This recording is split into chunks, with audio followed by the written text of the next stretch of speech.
He was the creator of the concept of a crime syndicate, the founder of an illegal mafia gang, the boss of Chicago who hired up to 1,000 gunmen and bought off half of the city's police force.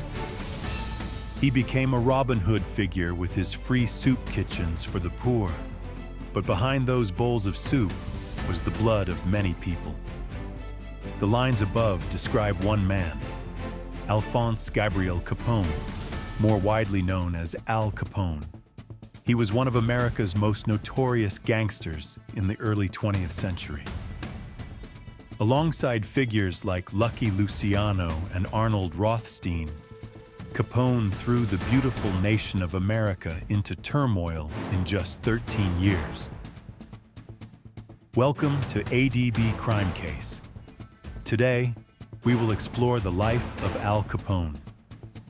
As always, before diving into the full story, please consider hitting the like button to support ADB Crime Case. Don't forget to subscribe to get notified about our latest investigations. Now let's begin.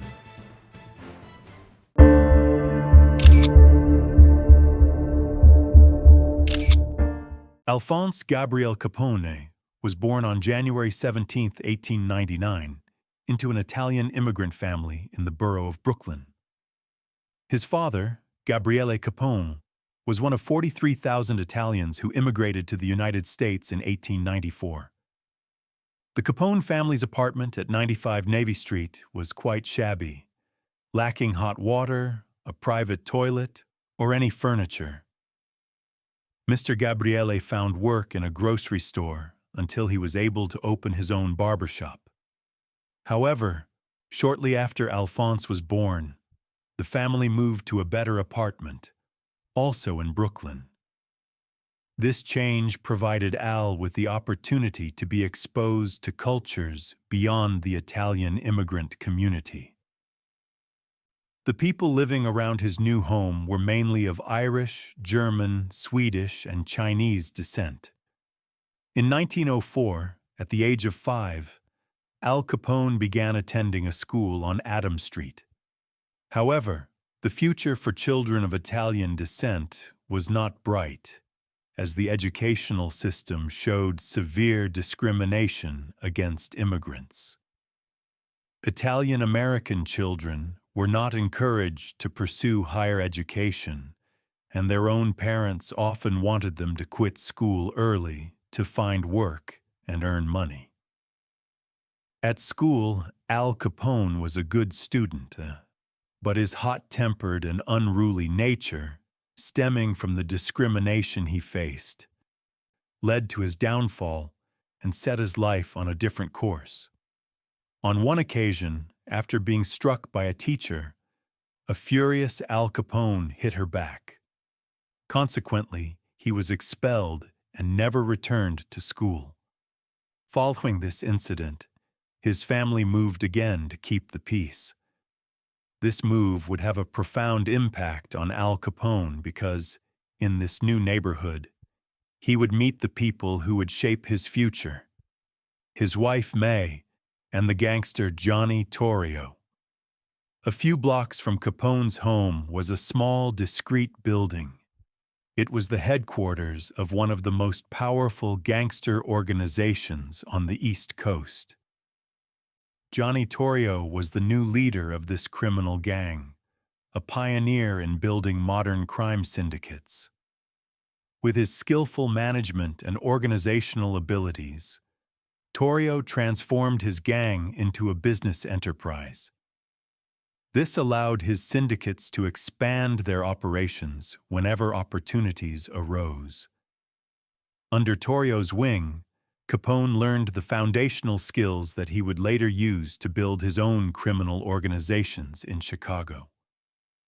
The early lessons Torrio learned on the streets were about cleverness and unity, principles vital for the survival of a criminal organization.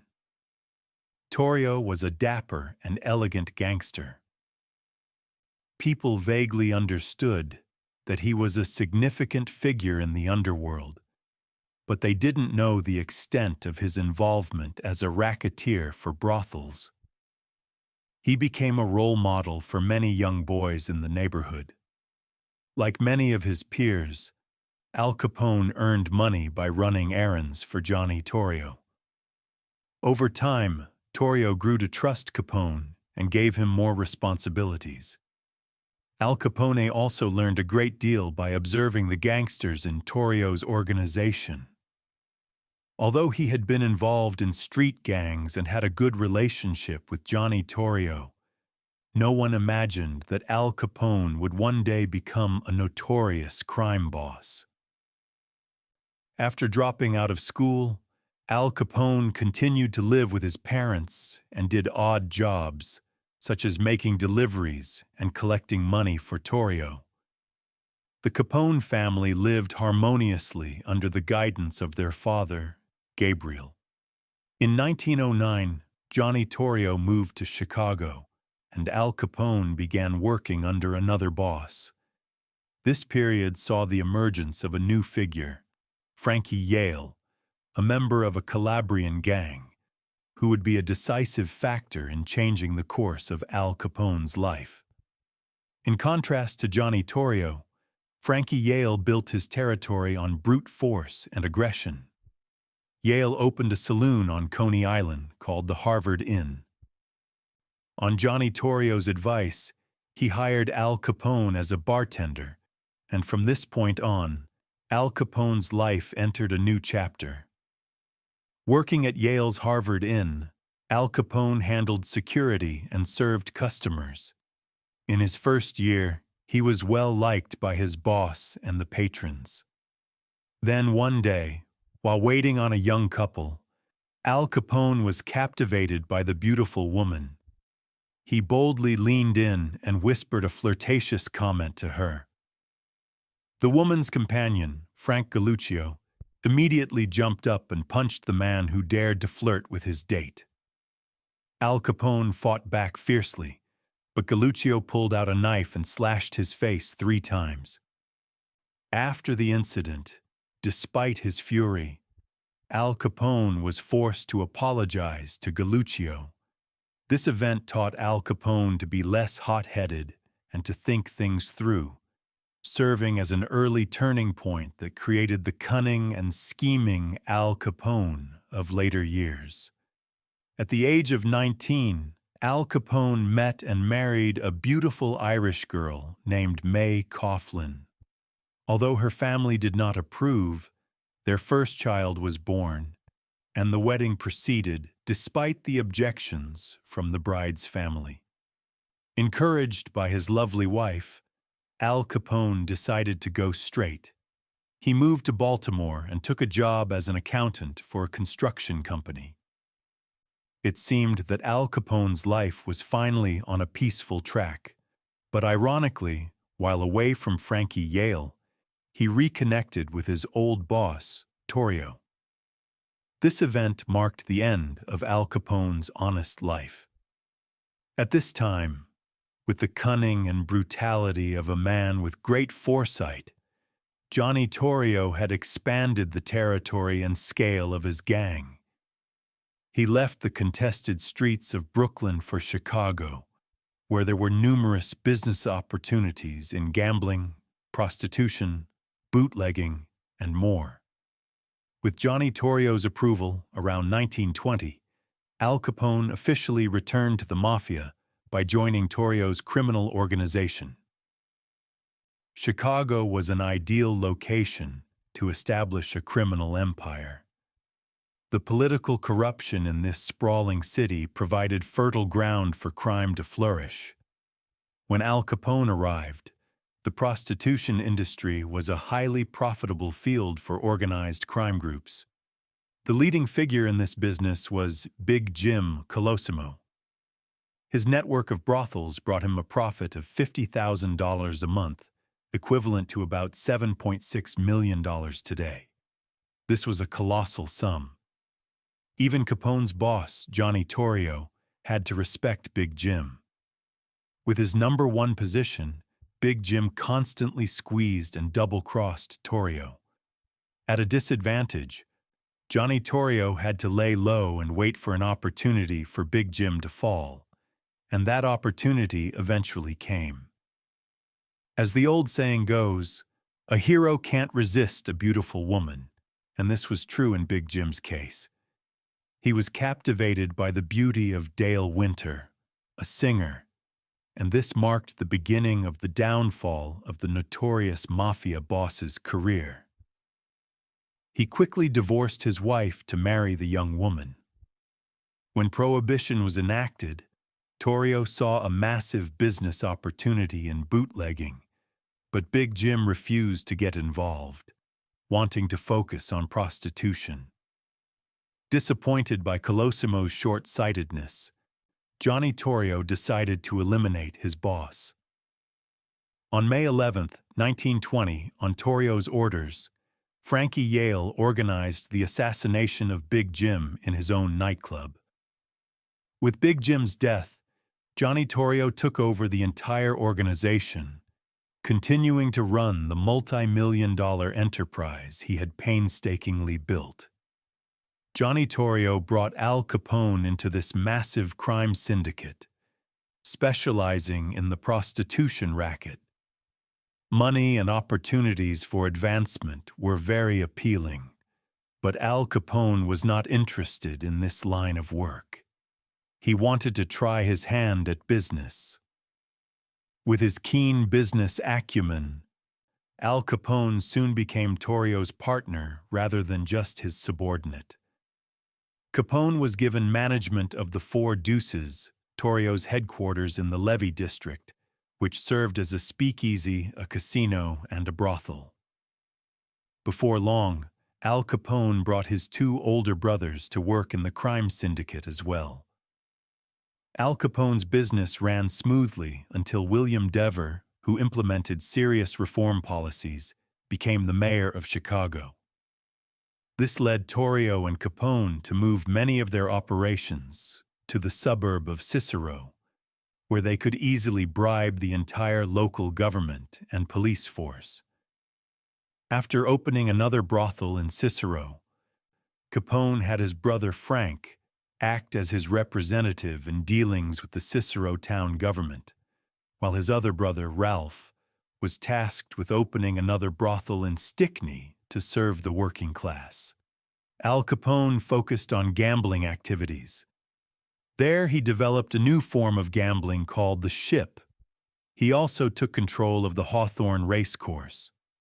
Overall, Al Capone's takeover of Cicero faced no obstacles. By the age of 25, after 4 years in Chicago, Al Capone had become a powerful force, wealthy, influential, and the head of the town of Cicero. Al Capone became a person of interest to the police, but he remained consistently lucky. First, his formidable rival Dion O'Banion was murdered, creating an opportunity for Al Capone to take over Dion's lucrative bootlegging business. Shortly after, Johnny Torrio was implicated in a raid on the Seaman Brewery and was sentenced to 9 months in prison. After this incident, Torrio wanted to retire and live a quiet life. In March 1925, he summoned Al Capone to the jail in Waukegan and told him he was giving up his power in Chicago. Johnny Torrio would leave the majority of his vast fortune to Al Capone and the rest to Capone's brothers. It was a massive inheritance that included nightclubs, brothels, casinos, breweries, and speakeasies. Al Capone's power grew stronger, and from then on, he officially became the undisputed boss of Chicago. By taking over Johnny Torrio's organization, Al Capone became a powerful figure in the Chicago underworld. To mark his rise, Al Capone moved his headquarters to the Metropole Hotel, renting a 5-room suite for $1,100 a day. For a long time, Al Capone had a very close relationship with a newspaper editor named Harry Red. Harry Red advised Al Capone on many strategies to build a public image of a friendly celebrity. Following Harry's advice, Al Capone frequently appeared at theaters, sporting events, and charity fundraisers with a friendly and generous demeanor. In December 1925, Al Capone brought his son from New York for medical treatment. During this trip, he negotiated the purchase of imported whiskey with his former boss, Frankie Yale. At the time, there were only about 30 whiskey distilleries left in Ireland. Scotland had 130, and England had 8. These 168 distilleries were enough to supply the entire world with illegal liquor, and as a result, whiskey in the U.S. was always in short supply due to having to be smuggled from Canada. It was easier for Yale to bring whiskey into New York than for Capone to smuggle it into Chicago.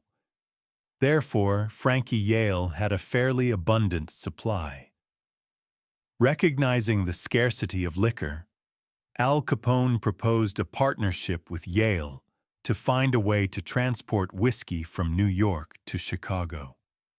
Yale invited Al Capone to a Christmas party at his Brooklyn saloon. Yale privately warned that the gangster Richard Lonergan and his cronies were planning to crash the party. Faced with this situation, Frankie Yale wanted to postpone the party, but Al Capone remained calm. To deal with Richard's gang, Capone devised a flawless plan. When Richard Lonergan's henchmen showed up at the club at 3 a.m., they were all greeted with a volley of bullets. The massacre at the Adonis Club was a demonstration of Al Capone's power in the underworld, and it also showed the superiority of the Chicago gangsters over their New York counterparts. In 1926, Al Capone was linked to the death of prosecutor Billy McSwiggan, who had previously tried to convict Capone of murder. Due to this scandal, Capone had to go into hiding for 3 months. It was rumored that about 300 detectives were involved in a massive manhunt for Al Capone throughout the United States, Canada, and even his native Italy, but they could not find any trace of him. Later, realizing he couldn't hide forever, Al Capone made a risky move. He surrendered to the Chicago police. At the same time, he used some of his immense wealth to invest in legitimate businesses and cultivate the image of a hero within the Italian immigrant community. On July 28, 1926, he brazenly returned to Chicago to face murder charges, but with a perfect plan to beat the rap, Capone was acquitted. Despite strong public outcry, the authorities were forced to let Al Capone go free. In January 1927, after his closest associate, Jaime Weiss, was murdered, Al Capone became disheartened and considered retiring from his criminal career, not wanting to end up with a bullet in his own head one day. However, his thirst for power and the allure of green dollars made it impossible for him to wash his hands of the business. In the spring of 1928, shipments of bootleg liquor belonging to Al Capone and Frankie Yale were repeatedly hijacked during transport. At this point, Al Capone began to suspect that Yale himself was behind the robberies. Furious, Al Capone called 6 of his close friends from Chicago to Florida to discuss how to handle the problem with Frankie Yale, and a plan to eliminate him was immediately drawn up. On the afternoon of Sunday, July the 1st, Yale was sitting in the Sunrise Club when he received a phone call. Yale quickly ran to his car. The car sped off, taking him to some rendezvous point. There, before he could even get out of the car, a barrage of bullets of various sizes pinned him to his seat. Al Capone's plan to assassinate Frankie Yale was successful beyond imagination. In the summer of 1928, Al Capone moved his headquarters to the Lexington Hotel and lived like a king in a 6-room suite, with a special kitchen dedicated solely to his dining needs. Secret doors were also installed so that Al Capone could escape safely when needed. From there, he decided to expand his operations into other areas of entertainment. However, just as with the bootlegging business, Al Capone encountered an obstacle in the form of Bugs Moran. Moran had twice attempted to assassinate Al Capone's associate, Jack McGurn. To clear the way for his business, Al Capone planned to eliminate Moran, and in this operation, McGurn was given command. However, he could not have imagined that this would be the event that would bring down his own empire. On February 13, 1929, George Bugs Moran, a ferocious gangster in Chicago, received a phone call, a scenario identical to Frankie Yale's. The person on the other end of the line asked Bugs Moran if he wanted to buy a truckload of whiskey at a very good price of only $57 a barrel. This was the height of the Prohibition era implemented by the U.S. federal government, and it was also a prosperous time for all bootleggers. Therefore, the offer was irresistible to Bugs Moran, especially as he was ambitious to compete with all the most powerful bosses in Chicago, for no other reason than to seize territory. Thus, the deal was set to take place at a warehouse at 2122 North Clark Street. However, Bugs could not have known that this business deal would nearly send him to his grave. McGurn had assembled a team of the best assassins from out of town, including some who had participated in the murder of Yale. According to the plan, McGurn sent a bootlegger to lure Moran's gang to a garage to buy a large quantity of whiskey at an extremely attractive price, as mentioned above. The delivery was scheduled for 10:30 a.m. on Thursday, February 14th. McGurn's hitmen, dressed in stolen police uniforms, would be waiting nearby. At the appointed time, the assassins saw Moran's group arrive at the garage, among them a man who looked like Bugs Moran. The assassins in uniform burst in and captured a total of 7 men from Moran's gang. They were immediately disarmed and met with a hail of bullets. After finishing the job, the cold-blooded killers quickly left the scene in a police car. This would have been a perfect plan if not for one small flaw. The target of the plan, Bugs Moran, was not among the 7 men who were eliminated. Moran had arrived at the meeting point a little late, and when he saw the police car parked near the garage, he hastily retreated. The police, the press, and the people of Chicago all knew who was the mastermind behind the killings. However, arresting Al Capone was impossible because the police lacked sufficient evidence. At the time, Al Capone may not have fully calculated the consequences of the massacre. While the hit elevated Al Capone's notoriety, it also prompted the authorities to pay close attention to him and his gang. A few days after taking office, U.S. President Herbert Hoover tasked Andrew Mellon, the Secretary of the Treasury, with leading the campaign to take down Al Capone.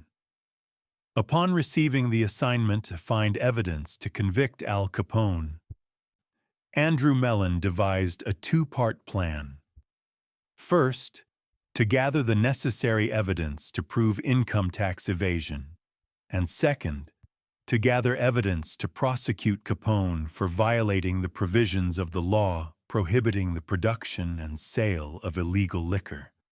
The person tasked with collecting evidence of bootlegging was Elliot Ness, while Elmer Irie of the Special Intelligence Unit would command the entire operation. At first, Al Capone knew nothing about the campaign being deployed against him. In mid-May 1929, Capone attended a conference in Atlantic City This was a gathering of all sorts of gangsters from across America who came together to discuss cooperation instead of fighting and leading each other to ruin. After the conference, Capone went to see a movie in Philadelphia. When the movie ended, 2 police officers were waiting for him outside. Capone was immediately arrested and jailed for illegal possession of a weapon. He was first held at the Holmesburg County Jail, then transferred to Eastern State Penitentiary, where he remained until March 16, 1930. During his time in prison, he entrusted the running of his criminal organization to his brother, Ralph. Another disaster struck Capone when, shortly after, Ralph was also charged with tax evasion in October of the same year. A few years later, Al Capone was released a few months early for good behavior. That same month, he went to Chicago to meet with Arthur Madden to devise a plan of attack against them. They both understood that success required having an informant inside Capone's organization.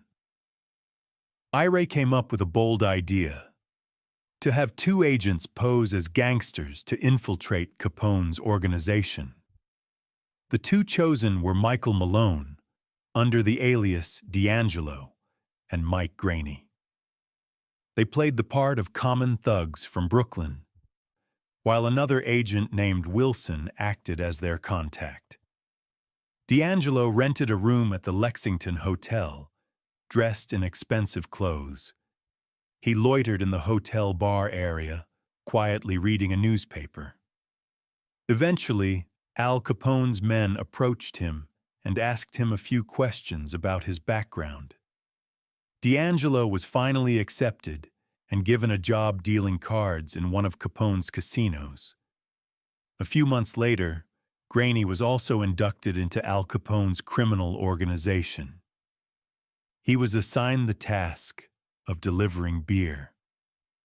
Through their investigative work, Ira and his colleagues uncovered many secrets within Al Capone's organization, forcing Capone's liquor business to shut down.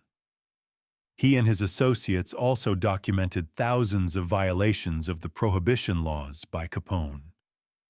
On March 15, 1931, a trial was opened to prosecute Capone with evidence collected since 1924.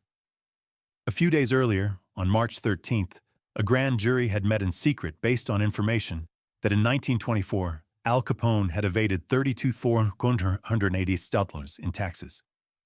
On June 5, 1931, the grand jury reconvened and issued an indictment charging Al Capone with 22 counts of tax evasion totaling $200,000. A week later, a third indictment was issued with evidence presented by Elliot Ness and his team. According to the sentencing guidelines, Capone could face up to 34 years in prison. However, before the trial, it was rumored that Al Capone would only be sentenced to 2 to 5 years in prison. The public wondered if some members of the jury had been bribed. On June 16th, Al Capone entered the courtroom in a rather cheerful mood. When he pleaded guilty, Judge Wilkerson postponed the sentencing hearing until June 30th and had a little surprise for Al Capone, stating that parties in a criminal case could not make deals during the deliberation phase. This was a shock to Al Capone, and he hastily withdrew his guilty plea. While waiting for the case file to be completed, Capone enjoyed a summer of freedom at his old house in Lansing, Michigan. On October 6, 1931, 14 police officers escorted Al Capone to his trial. Security was tight. Al Capone was taken through a tunnel to a freight elevator. He wore a smart blue suit. This time, he wore no rings or any other valuable jewelry. The trial was presided over by U.S. Attorney George E.Q. Johnson. The jury list consisted entirely of white men from rural areas. None of the names on this list had ever appeared on any list in Capone's possession. Their identities were kept secret until the last minute, so Capone's men could not approach them to fix the case. On October 17th, Judge Johnson read the final indictment to the jury members. The trial lasted late into the evening. After 9 hours of deliberation, the jury concluded their arguments. They found Al Capone guilty of numerous crimes, but tax evasion was not among them.